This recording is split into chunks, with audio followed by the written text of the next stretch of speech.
So Perfect.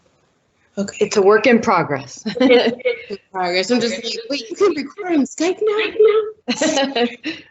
Oh, it's so nice to meet you, by the You way. too. You too. Thank you. Yeah, me too. So I'm not gonna use your real name, but my first question is, how did you come up with your pen name? Oh, okay. So when I first started writing, it was my first book was published in February of 2014, The Sheik and the Slave. It originally started as chapters on a blog called Literotica, and I actually still have followers from that time period.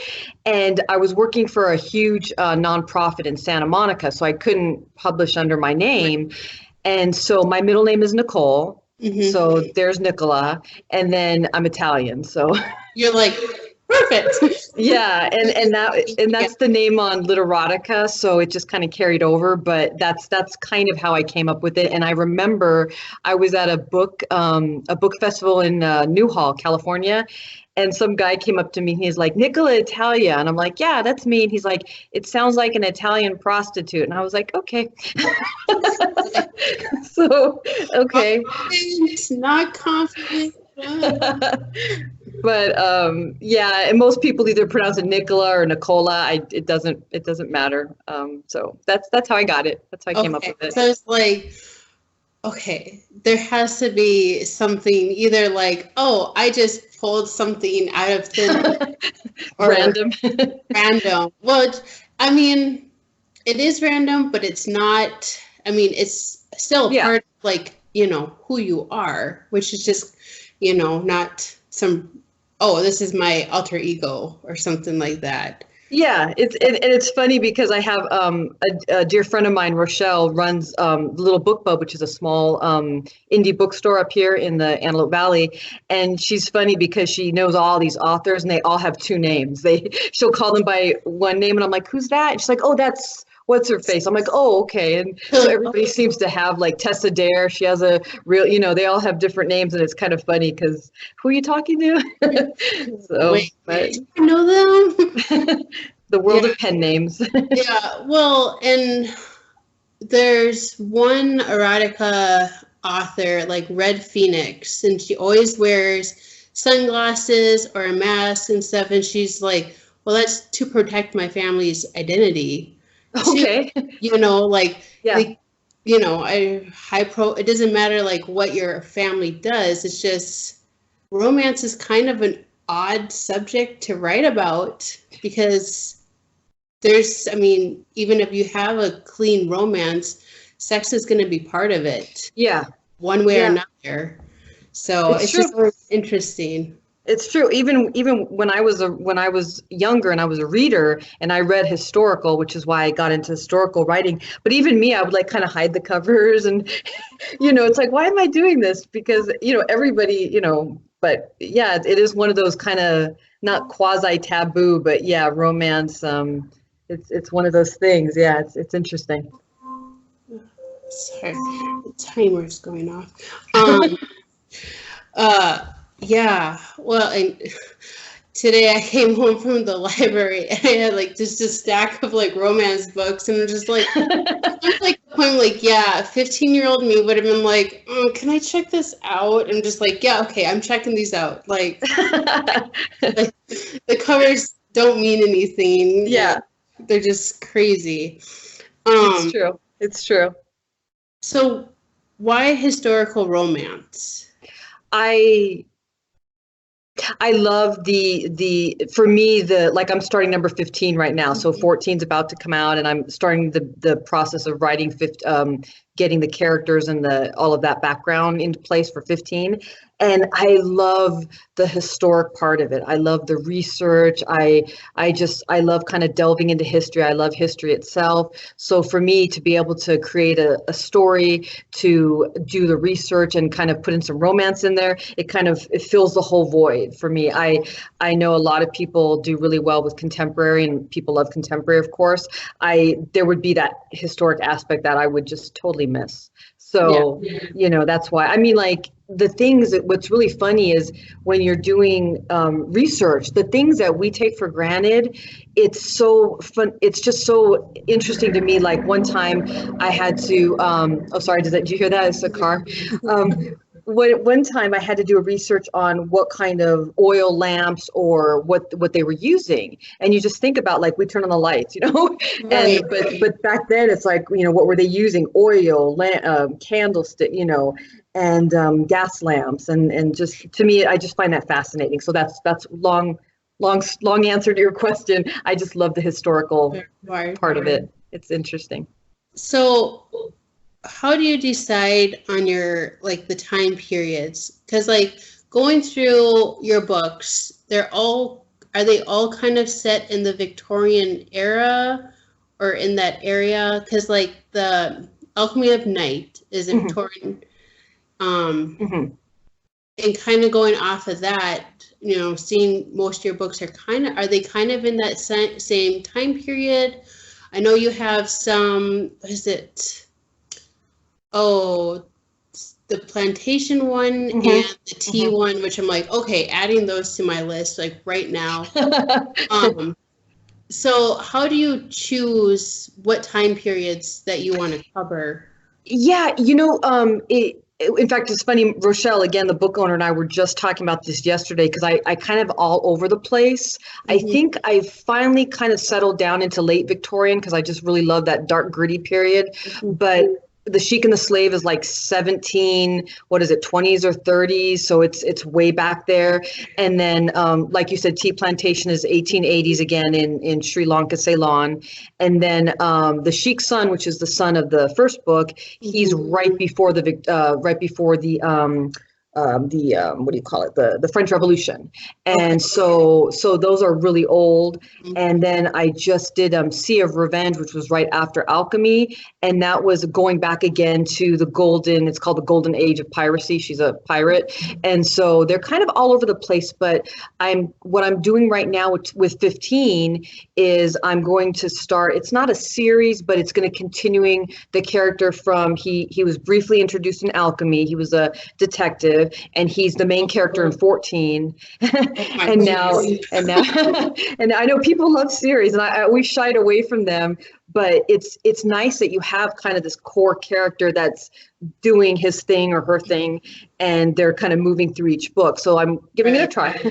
You know, you always try one thing once, and then so that's kind of how I'm coming into the late Victorian era now. And so this book will be 1881, and of Night and Dark Obscurity, which was my 14, that was 1880. So dark, late Victorian era, like what, 8 years before Jack the Ripper and all of that. So yeah, so it's just kind of, oh, I wonder how this is. Just kind of like, hey, 1700 sounds pretty cool. Yeah, and there's no reason. Like, I appreciate everything. Exactly. There's no rhyme or reason. No. Yeah, and the more like I read historical romance, the more I appreciate like our underwear today. Oh, I know. And like the fact that like we don't need someone helping us like into it. It's crazy. There was a woman, I don't know if you've ever seen it on YouTube. There was a woman who she's a costumer or something, and she shows how women would go to the restroom. And I'm thinking, even if you did have those slits in the pantaloons or whatever, you've still got so much layers, and it's so dirty. And I think I read they bathed like once a week, or it was not a good time. And oils and like it just makes me like hug my shampoo. Yeah. Running water. Whenever I want, I don't have to wait for someone to heat water up. And yeah. And that's funny. In the book I just did, in 14, he's buying, the detective is buying a house. And the one thing that they call them estate agents, the one thing that they're talking about to entice him to buy it is, oh, look at this new thing we've got in indoor plumbing. And I was just thinking, yeah, and I did research on it. It was just coming into play. And then by, of course, the turn of the century, if you were in if you were in like a cosmopolitan city, you had it. Obviously, we're not talking about like, smaller cities and Right. towns, but they would have had it by then. But anyways, that was like the selling point of the house. It blows my mind. As much as like I love history, it's still just like anytime I read them, just like, oh my gosh, those poor people. Yeah, women especially, I think, because they had a lot more going on, and just like even like simple like childbirth. I mean, what was it like one in how many women died in childbirth? I mean, serious numbers. So Or having that child live past like exactly. 5. Yeah. If you make it to age 5, you're good for the rest of your life. Yeah, in fact, I think there was one period of time, I don't think it was Victorian era, but where they didn't even name the children for like, I think it was 6 months or something, because there was such a high infant mortality rate. So, yeah. That's just mind blowing. Yeah, it is. It is. It's crazy. So, for your research, what kind of research, like, what is your research process? How do you do research? Internet, books, all the above? Yeah, I do a lot of like right now I'm doing a lot of I do read. I have a book that I bought a while ago about the it was quite a helpful book. It was the hierarchy of servants in the home. And so, because I write a lot about like the footman, the butler, the maid, the kitchen, you want to make sure they're doing what they're supposed to be doing. I'm sure everybody knows now because Downton Abbey, but back in the day. So a little bit of reading, a lot of research online. There's like a Victorian web, something that I always go to. And I do a lot of YouTube videos. Like I've been watching a lot of workhouse because my book's going to be set in a Victorian workhouse. And so a lot of research, even just kind of getting a sense of it. Like I remember when I did the tea plantation, I've never been to Ceylon, which is Sri Lanka now. And so I did a lot of videos to get a sense of the greenery. They have a lot of tea obviously there, and kind of what the people would wear. And I always try to really keep that historic accuracy. I mean, obviously I'll take my creative license, but I'm not going to put, the Queen Victoria in like, 1700s, you try to keep a little bit of that, give and take, but I do try to stay pretty accurate. And if I don't, I usually put it in my author's note. But that's kind of what I do, is a lot of reading, a lot of research, a lot of YouTube videos. I love YouTube. It's so amazing what you can find there. I just amazing. And again, whenever I start focusing on the time period and the places, then I start researching on that. So like I said, right now it's a lot of workhouse. When I was doing the Sea of Revenge, I was doing a lot of like looking at pirates, how they were, because there were a couple of female pirates. People always forget that. There were, I think, 3 or 4 of them with the guys. And so doing a lot of research on like the Nassau, which is where their places was in the Bahamas, and just really trying to get a good take on it. And so I can convey that to the readers. Yeah, well, piracy that's a whole other It is realm of itself. Yes, it is. Because you have the fight between every other pirate within the crown, and then you have your Asian pirates, which those are ruthless. I mean, no. There was a lot going on that I think, and in my book, the hero of the book was a privateer, and a lot of people don't know that there were people that were sanctioned by the crown that did go and basically were pirates, but they had like the stamp of approval. So here's my gold card. But and so that was interesting too, because even though I knew that existed, I think Francis Drake and those kinds of guys were an example, but there were people that were, sanctioned, and they were out doing their thing, and they were, just a little better than pirates, but they had their seal of approval. Yeah, they got paid to do it. Legally. Yeah, they did. So how long does it typically take you to do a research for a book?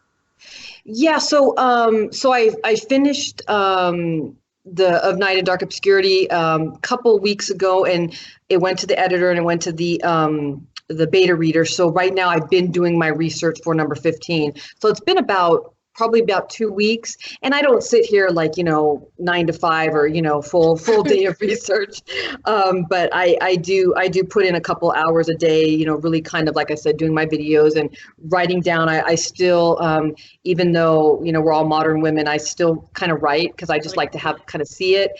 And so, so I know I saw that I was like, so it's for me, it keeps it fresh. So like I can just turn to the page, and like I have it right here, and I can turn to the page and be like, oh, okay, that's what was going on. Like the workhouses had a staff, they had a matron, a master, a chaplain, a doctor, all of that. And so for me, I just kind of, oh, okay, that's where I'm going with that. And so it really just depends, a couple of weeks, and then I start writing, and then I'll always go back. So like anytime I'm writing, I've always got the the browser open and got to switch over and look that up. And if I can't do it right then, I'll highlight it and go back to it. So it's a research while writing kind of process. Yeah, always. Because there's always something that 9 times out of 10, I'll be writing, something will come up and I'll be like, what do I do with that one, or something like that. And I've got to, research it. A really good example is when I put my character someplace, there was so much going on in the late Victorian era. You got to research, were they at Covent Garden? Were they going to the Victoria and Albert Museum? Where were they? And I'm not from London, so I've got to go and research and see, what was going on. And again, I try to be, try to put the reader where I'm going. So I want to really make it as, authentic and give it that real bite of history. Mm-hmm. Have you ever gone on a literary pilgrimage for ideas or for research or anything like that? I haven't. I've been thinking about going. I have a dear friend in right outside of London, so I've been thinking about going in the next couple of months. Mm-hmm. I went to Europe when I was 20, so I've been to Europe, and I loved it. I mean, it's great. I enjoyed it a lot. I love traveling. I've traveled to China and to the Central America, so I have traveled a little bit, but not specifically for like a. No, but like I said, I've been thinking about it because especially with this series, I really want to make it very authentic. Mm-hmm. And so I really have been thinking, like you can look up pictures, you can look up videos, but really being there, I think gives you that real intense, experience to convey to your readers. So you said that you don't you don't spend all day doing research, but no. You about how many hours do you write a day, or do you just do kind of like a word count per day? I do. Yeah, that's what I was going to say. I do a word count. So I've read so many different things when I first was starting out, and I really wanted to keep on, because I'm not one of those writers. Well, let me back up a little bit. I'm not one of those writers that will write and then go back and re-edit. I don't do that. I do like the full thing, stop, and then I do a massive rewrite, because I think, knowing me, it would never be finished. And it would be the same chapter. It would be the same chapter for years. So for me, I have a word count of 1,500 words a day. And I also, once I start writing, and I could show you, but you probably wouldn't be interested. It's I actually keep a complete Excel spreadsheet. And wow. So what I do is my normal hit for an historic romance is 80,000. Okay. So what I'll do is it usually takes about, I think I'm guessing about a month and a half for an 80,000 words if you're doing 1,500 a day. That was like my next question was like, okay, like, so that's. So how long is 80,000 words? Is that 80,000 is about like 320, I think. And again, I'm just giving you some estimations. I think if you're talking about like a hardcover, regular paperback, that I think that's about 320, somewhere around there. And that's a standard. Usually historic romances are like, I think 70 to 90 or 60 to 80, somewhere around there.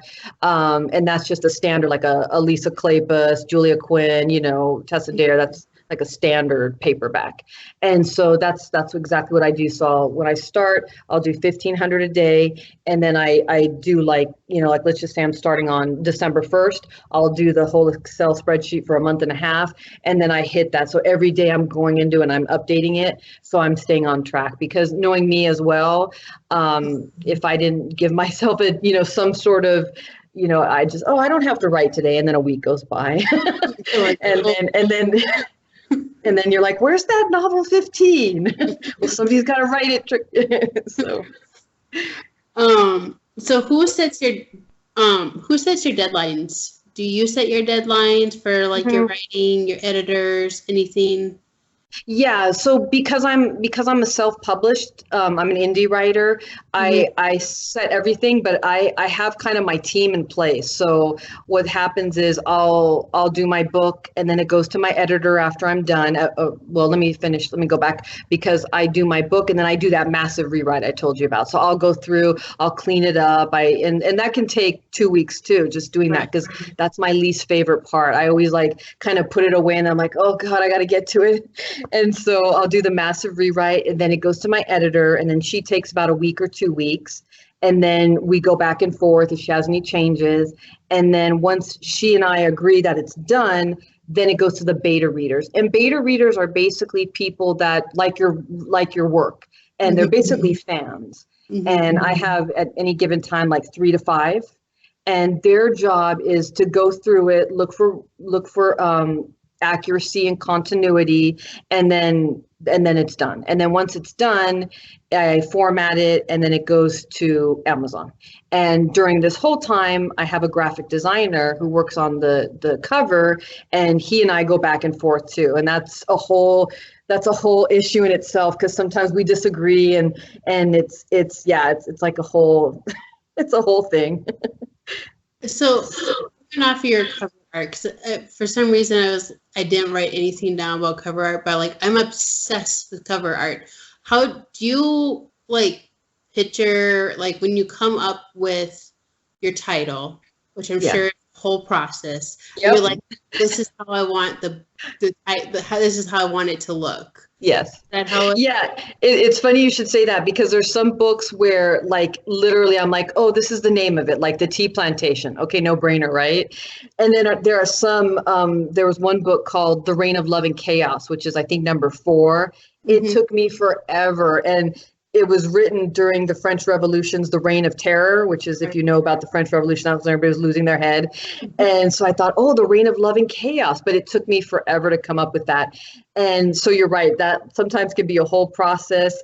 And then with the cover art, what usually happens is, because I'm an indie, I don't have the luxury of like working with a lot of the traditional. They have their own models, and they do their own kind of cover art. For me, it's what's called stock art. And it's like, if you've ever heard of like Shutterstock or iStock or any of that. So we use that kind of pictures. And then what usually happens is, because I always have the picture in my head, like you said, I will go on there and start looking for pictures. And so I'll pick one, I'll send it to him, the designer. I'll be like, okay, this is what I want. And then we kind of, because we've been doing it since 2014, we kind of have a really good, back and forth, and he'll send me stuff and I'll be like, that sucks, and try again. And so that's funny. And so then we go back and forth, and then finally, like right now, the cover's almost done for 14. And so it's looking pretty good. And then once that happens, and that's on top of the manuscript, and then that gets put into Amazon. If you could go back and change any of your covers, would you? Yes, there's already one I hate. And I've been asking my graphic designer, please redo it. And he just doesn't listen to me. But it's the Three Graces, and it's only because it's very modern looking. And the Three Graces was California when it was a Mexican territory, and it doesn't look anything like that. That's like, I was looking through it, I was like, wait, this doesn't look like a historical romance. Yeah, see, exactly. And so I have a picture I picked out years ago, literally, and I've been asking him to redo it, and that's on my list of things to do. But that would be one. And maybe just update, like just give some spunk to some other ones, but nothing as bad as Grace's. I really don't like that pic. And there's like a horse, and I'm just like, oh, this is so ugly. I just hate it. At least there's only like one though. Yeah, that one I really detest it. Because I feel like cover art should be kind of updated throughout the years, Oh, even like well-known authors update their covers if they've had like something that was out like 10, 15 years ago. I've seen really like well-known authors like even like I think Stephen King has updated his and stuff like that. So it's happens, people. It's how it's how you can go, oh, this is a cool new book. You're like, wait, this book was written 20 years ago? This 20-year-old book. Okay, so you said it takes about a month and a half for your first draft. Yeah. So what is the hardest scenes to write, especially for historical romance? Yeah. Is it all the historical accuracies or? No, the hardest for me, and I think that's why I'm getting more into historical mystery, which is what Fit 14 is. It's the sex scenes. I don't like writing them. In fact, one time I was so not into writing them that I put like sex all in caps and just left it and went back. And I can't deal with it today. No members, nothing. And so, they're and it's not like I'm prude or anything, because you can go back to number one and people either hate it or love the Sheik and the Slave, and it's sexual, but whatever. For me, it gets to the point where sometimes I'm just not in the mood, and sometimes it's even like with 14, I actually took one out because I didn't think the book was going that way. Okay. And so it wasn't like, oh, I don't want to do any sex. It was kind of, in my opinion, it was taking away from the story. Right. But I don't like, they're kind of difficult to write. Well, and I mean, sex scenes, they have to like, reading it, and you're like, okay, yep, this makes sense where this is going. And then sometimes you're like, wait, they're having sex now? Like, where did that come from? Like, it has to add to the story, right? Like, yeah, just the gratuitous sex scene thrown in for no purpose whatsoever. So what has been the hardest scene to write ever, like for any of your books? Probably there's one book that I have out, and it doesn't sell very well, and it's called the Savannah Stargazer, and it's a Civil War romance book, and there was a lot of obviously Civil War. There was a lot of slavery scenes and a lot of master and slave, and just a lot of things that for me as a modern woman, it was hard to write because I've never experienced it, and it was just difficult. And so that was kind of a hard book. And it was just kind of, a little difficult. There was a couple scenes, and there was one scene where there's a character I created, and I really liked her. She's an older Black woman who has a lot of influence on the main guy character, who becomes an abolitionist, which was anti-slavery, but she was like whipped and her back, it was just, it was kind of uncomfortable to write. But I had a good story. And so I had always wanted to write a Civil War, and I think it's book 7 or 8, or I'm not sure, but that's probably the one that really was kind of uncomfortable, like, because it's just, it's not a great part of our history, and it's a very difficult thing to write about, people beating other people and treating them like property. Well, and I feel like the Civil War is just one of those things where you either obsessed about it or you're like, I'm good. Yeah. What I wanted to learn in high school, I'm good. Yeah, exactly. Yeah. No, thank you. Yeah. So obviously you're a female. What is the most difficult thing about writing for a male character? Like, I think with writing for a male character, you have to really I think toe that line of not being too like, everybody likes that alpha male, which in my first book, if you haven't read it, he's the Sheik and he's like super alpha male, like, what I want, I get. And, and she's what I want. and also going to like too soft and effeminate, meaning they're kind of like the people kind of are they're run roughshod over or something like that. You gotta do that fine line. You don't want people to be like, oh whoa, your male character is kind of an a-hole.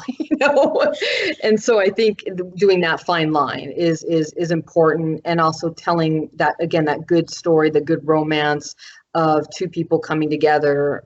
So I think that's the line you got to walk, and sometimes it can be hard because you do want that tough guy that knows it all, but also I think looking back, some of my characters, especially Muhammad, he's pretty, what he wants he gets. So but people love that story too. I mean, they either hate it or love it. So do you think it's hard, though, to write for a male character, like in a romance book? Because that women like the alphas, but you also know that, like, in real life, like, alpha males are just, like, complete assholes. And, like, women actually don't like them in real life. Yeah. It's true. That's exactly what I'm saying. And I think that's why I have become a little bit, because if you look at, like, the Sheik and the Slave and Muhammad, and you look at, like, Detective Inspector Pierce, my number 14, they're completely different guys. I mean, Muhammad's like this, like I said, I want her and she's the one I want. And then Detective Inspector is like, this educated second son of an earl trying to find the killer of somebody. And, so yeah, I think you're right that you do have to find that balance and really, really kind of soften the tone a bit. But people do like the alpha males, though, don't they? Because I mean, it's just like, oh, they do. I mean, you see those on the story too, though. I mean, yeah.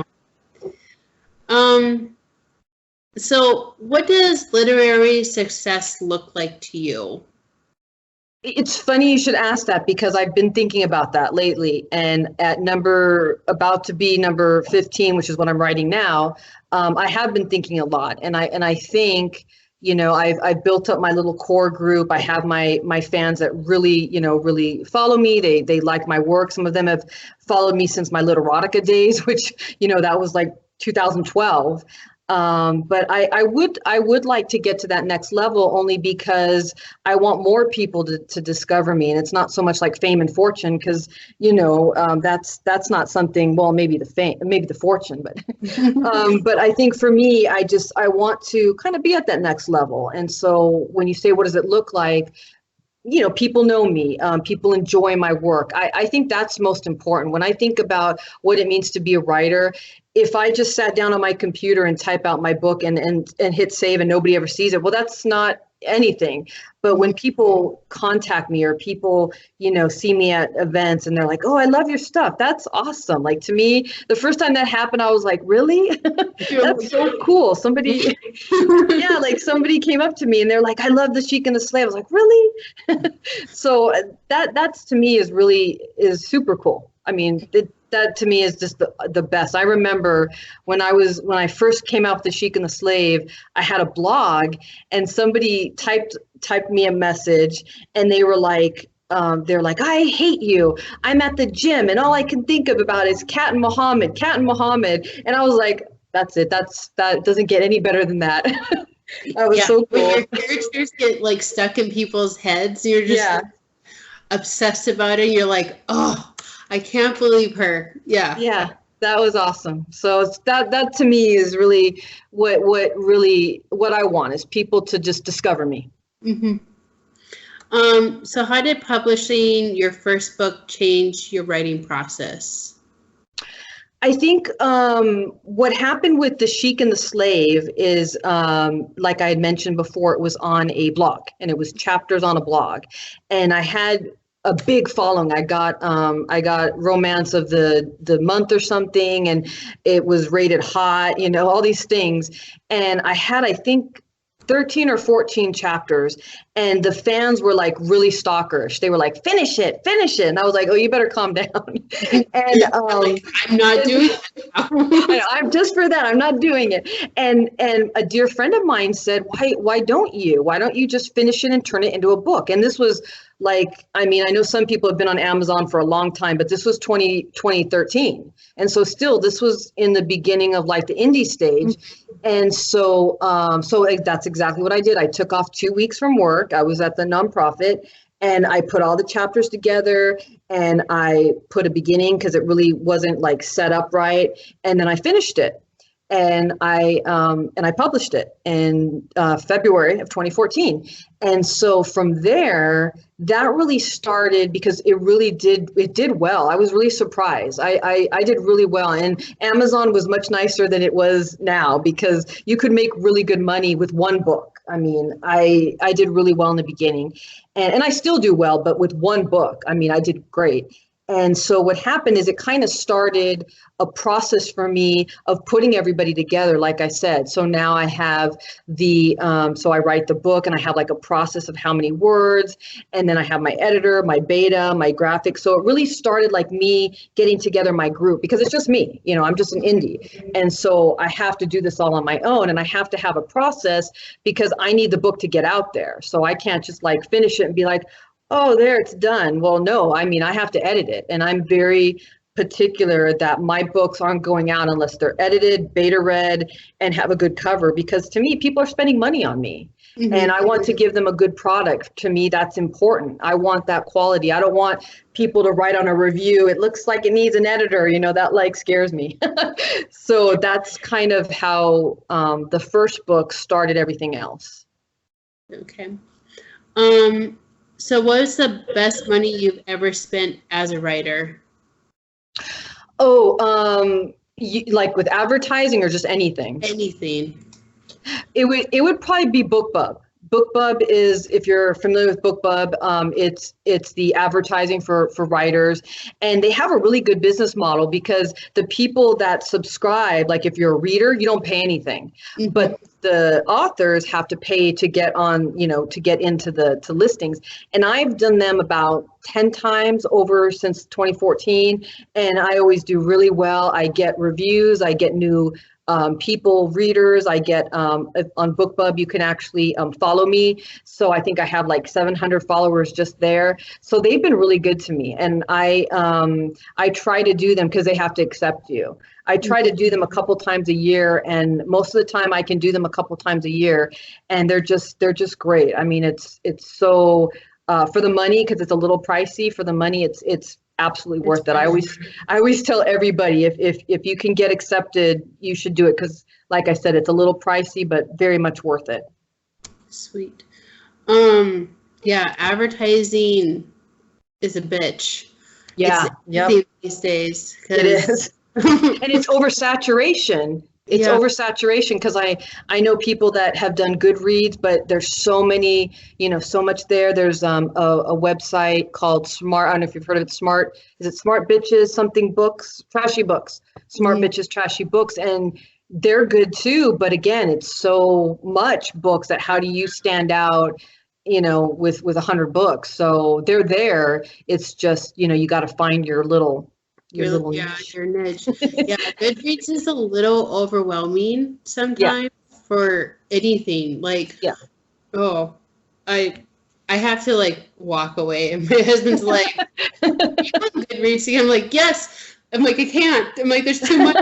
It is. It's a lot going on, and of course now they're owned by Amazon, so they're an Amazon entity. And even with them, I was looking at doing giveaways where before the giveaways were free. They're not free anymore. Now it costs like $119. And again, I'm not dissing that. It's just now you've got to spend more where it used to be free. So right, yeah, and now because it's just picking and choosing where you want to run your things. And yeah, and I guess like Facebook is a dying thing. Like that's what they say. You use Facebook, and I'm like, okay. And like Instagram is where it's at, but now Instagram and it's Twitter. I'm like, oh, I don't know. Yeah, you can't keep up. I know, it's true. Like, yeah, I've been on Facebook forever, and now they're like, oh, the young people hate it because their mother's on it. I'm like, when did I become a mom? You're like, wait, what? It's fine. It's fine. I don't know. I'm like, I get Facebook. I don't get Twitter. And I don't either. I've never had much luck with Twitter, but I recently joined Instagram, and mostly it's funny because I think that's how you and I connected. It's funny. I'll post all these pictures. The pictures that gets the most likes are my dog Pippa. So whatever. I know you have a dog too, but I always laugh at that. I got a thing that's like the picture I posted of my beagles. Like, this post is doing 80% better. I'm like, exactly. It's like Pippa. So your 14th book is coming out. Yes. I'm excited. What can we expect from it? Well, this, like I said, is a little bit of a departure. So instead of being historic romance, it's historic mystery. And if you read Alchemy of Night, there was a detective who made a small little, cameo in it, so to speak, or a little part. And he's a huge part of it, though. Yeah, that's true. Because he solves he solves it. But he's the main character in this, and basically it's 1880s London, and there have been two women that have been murdered, and he is trying to find out who the murderer is. And when the third victim comes up, her sister he comes in contact with her because she's, that's the family of the victim. She's the heroine. And so she's kind of, thrust into this world, and he's trying to find, this murder in this dark, opium dens and all this like ugly Victorian era. And there's so much going on in like late Victorian era. Is like, ew, it was so dirty and so dirty. It was fantastic at the same time. So I think you'll find, a good story. I hope to hold your interest. And again, this detective inspector, Chief Detective Inspector Pierce, is going to be the hero, not the hero, but he's going to have a next book. And so I'm starting a series. Okay. And so I'm hoping this is, going to be something that people like. Like I said, it's a little bit of a departure. There is romance because like Val, mystery romance kind of. Yeah. And the romance, like I said, I took that sex scene out because, I was like, why is this here? I'm like, they're like going through all this stuff, and now it's just like wham bam. Like, no, I'm gonna take that out. So hopefully nobody will, get mad at that. But it's still building a relationship, which doesn't always need to be sexual. No. But I'm hoping people will like this change because it is a little bit of a change. But if you've read Alchemy, it's a lot like Alchemy because Alchemy wasn't very sexual either. No, yeah, and Alchemy is like the perfect like murder mystery romance, and it's just, oh my god, it like I don't care for Millie, but I'm just like, that's no way to kill somebody. It's so terrible, but you're like, but she's so annoying. And yeah, I made her. It's funny because somebody asked me once what my favorite kind of character is, and I remember a famous author saying this too. I don't know who it was. I don't think it was Agatha, but it's creating the bad characters, like the mean ones, because you can just go all out. Like did you read Love in the Valley of the Kings? Not yet. It's exactly like it sounds. It's a female archaeologist who goes and she discovers an intact tomb with her father, who's also an archaeologist. But anyways, there's kind of like a group that's all there that are all like diggers and stuff like that. And there's this wife, her name is Vesta. She's an older woman, and she's the wife of one of the other guys who everybody loves. And she's just so mean, and she's really racist because the main guy is half Egyptian, half British. Okay. And so she just says these awful things, and she's just so mean. And people are like, I hated her. And I was like, well, you were supposed to hate her. She's evil. Like, thank you. I did my job. But it's the same with Millie, like, and the mom was just so like annoying, and you're just like, why? But you have to, I found that those kind of characters also create kind of a layer and depth, because if everybody's kind of nice and you know, it's kind of boring, right? But if you throw in one of those like evil, obnoxious people, you're like, oh. Well, especially if they're like a parental character, and then you can kind of like understand, you know, why your hero or heroine are the way I they like that. are. Yes. Yeah. Very true. Very true. So okay, so you already said that you edited out a sex scene for 14. Yes. Okay, so for Alchemy of Night, did you edit anything out that you kind of wish you wouldn't have? Or like took something out, you're like, wait, maybe I should have put that in, or No, I for the most part, when especially like, because when I do my mass edit, I just kind of clean up a lot of stuff. I don't ever do like mass rewrites. Usually that happens when it goes to my editor, and I have the capability and the, you know, I can say, oh, no, I'm not going to do that, because sometimes she would ask for, you know, major things. And for Alchemy, no, I pretty much, it was a pretty smooth sailing with that one. There's been a couple books where I was like, whoa, they were so easy to write, and then a couple of them are like, oh geez, headaches, you know. So it really depends, but Alchemy was pretty smooth, I mean, in the editing process. So do you believe in writer's block? Yeah. Oh, yeah. And I don't think it's necessarily like how people think it is. I think you just kind of get stuck. It's not like, you know, it's not like the end of the world. What I usually do, and this always works for me, is I'll start bouncing ideas off people. Like I'll tell them the story, and I'll be like this happened to me with the Sheik. I was like literally almost at the end, and I didn't know how to end it. Oh. And so I went to my dear friend, and I was like, this is the story. This is what's going on. Help me end it. And so he was like, oh, okay. And then we talked through it, and he's like, well, what about this? Well, what about this? And that always helps. I mean, that's the best. I mean, whatever works for you, but that always works for me is bouncing ideas off people. Yeah, I can't imagine like you get to like your last chapter, you're like, okay, I got to wrap this up. You're like, awful.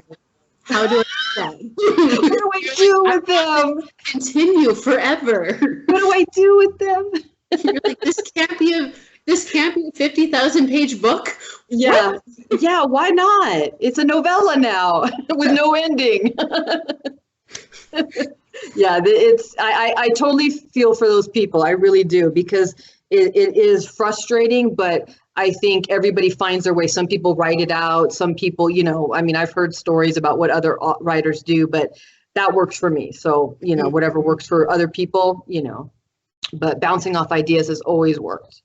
Well, and that's a great piece of like advice too for like any writer too, is just talk to somebody that, you know, they may just sit there and it's easier to just talk. I mean, I talk to myself, like I have my husband like stand in front of me like, okay, I need it. And I do that. I like bounce ideas, but it's like one-sided. I'm just like, wait, if I do this, then I can do this. He's like, okay. Yeah, and the good thing is when you do bounce off ideas, you've been living with these characters for forever, right? So when you tell somebody else, they may see something that you haven't thought of, you didn't see. And so that's why I like it, because it is kind of taking yourself out of it and being like, okay, well, here's the story. What do you think? And they're like, oh, okay. So like I said, that works for me.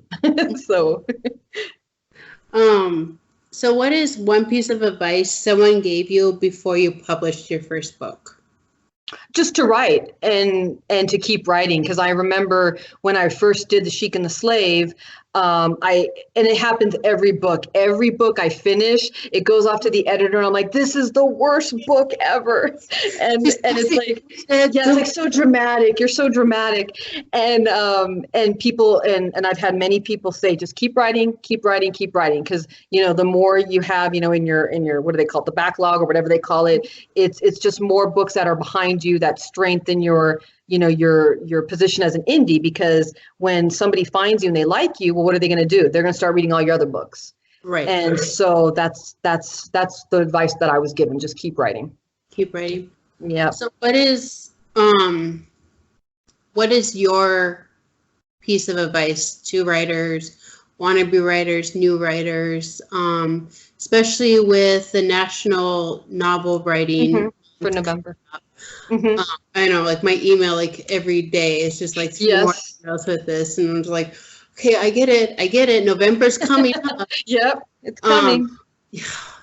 What is like your one piece of advice for writers?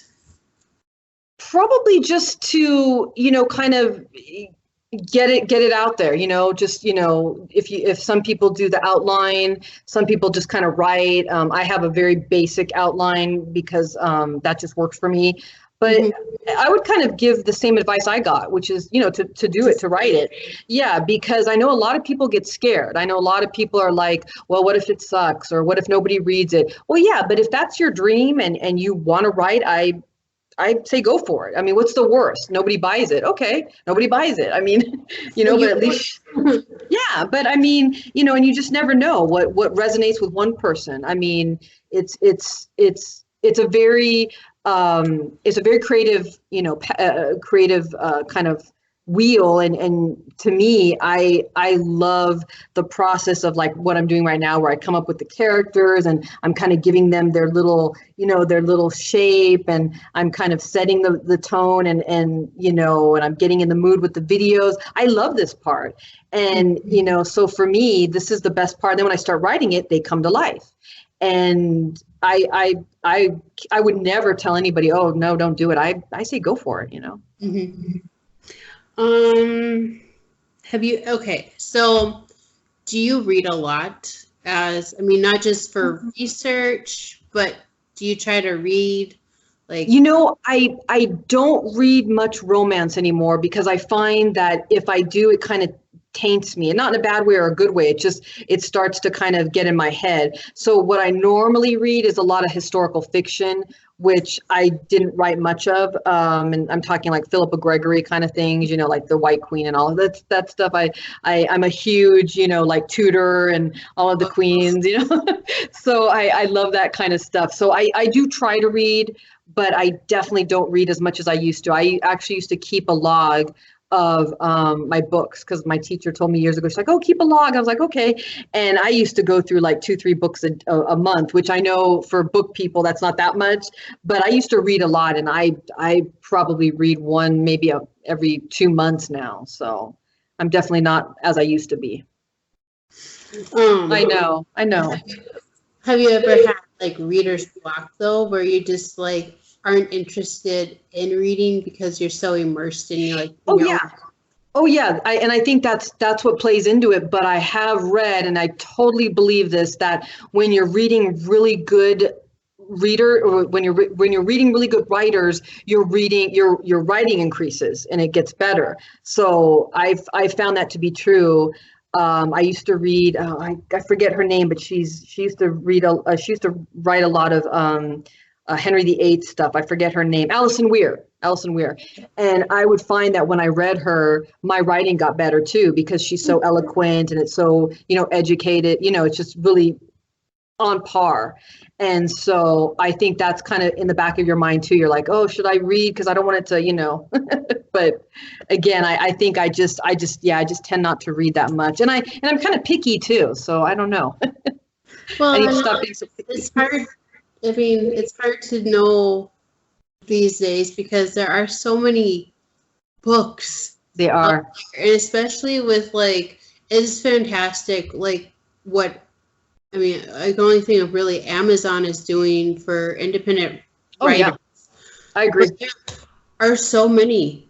There's so many in any genre, not just romance, but like true crime and like, because like that's just a huge theme too right now. Yeah. True crime, and then I love true crime. So I'm just like, oh, a murder mystery romance? Yes. Yes. Yeah. And there's a lot of podcasts too, like on YouTube. There's like your true crime. There's 2 women I follow, and the research they do is amazing. I mean, it's impressive. It's very impressive. So just to kind of finish up, what are you currently are you reading anything now or just research? I am. I'm reading The Last Tudor Queen by Philippa Gregory, and like I said, I'm I like her, and I'm working on 14. So I'm like I said, I'm sorry, excuse me, 14's done. I'm working on 15, and 15 is a continuation of Mr. Pierce, the detective, and it's going to take place in a Victorian workhouse, and there's going to be a murder, and there's going to be a teacher that's going to, play into it. And so, yeah. So what are you currently watching? Are you watching anything? Oh, I watch a lot of what I read. I really enjoy like all sorts of British stuff. And I'm trying to think of what I just finished watching, because I was on a Facebook page, and they were talking about all the things that are coming up. So I'm trying to think, but and plus Halloween. I love Halloween, so I've been watching a lot of like old stuff. I was watching the old Dark House or something with Boris Karloff. I'm a I'm a huge like old black and white kind of horror films. So yeah, I was watching The Haunting the other day. The Haunting. Oh, and I listened to a lot of Agatha Christie on the YouTube, because a lot of people post. Mm-hmm. So I'm a huge Agatha Christie fan. Are you listening to, do you have like a playlist at all that you like listen to while you write? Yeah, I always have to have quiet. I always have to have music with no lyric words, because I sing everything, so I'll sing it. So normally just have a karaoke session instead of writing.